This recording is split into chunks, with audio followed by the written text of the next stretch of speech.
le Flash Info.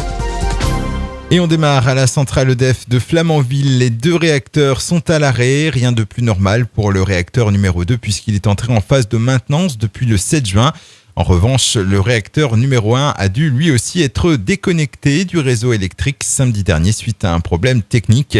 Selon EDF, cet événement n'a pas eu d'impact de sûreté sur l'environnement, l'installation ou les travailleurs. Les équipes ont remplacé le matériel défectueux et procèdent désormais aux essais de remise en service avant de reconnecter le réacteur numéro 1 au réseau.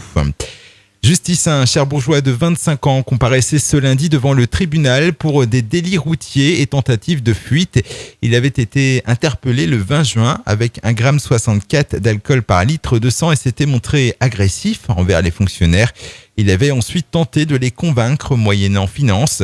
Avec déjà 19 mentions à son casier judiciaire, il échappe à l'année de prison requise par le parquet et est condamné à 6 mois derrière les barreaux. La CGT Sud et la FSU appellent à une nouvelle journée d'action le 26 juin à Cherbourg. Un seul thème à avancer, la lutte contre l'austérité.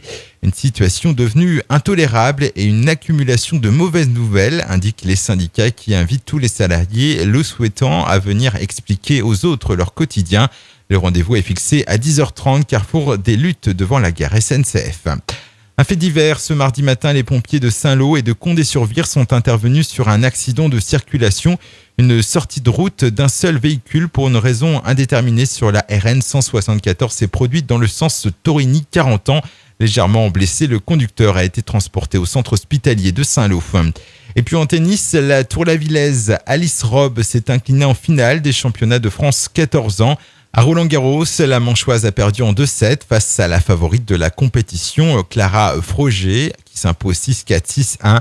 Déjà vice-championne de France 12 ans en 2012, Alice Robb a encore buté sur la dernière marche, mais peut néanmoins se satisfaire de son parcours.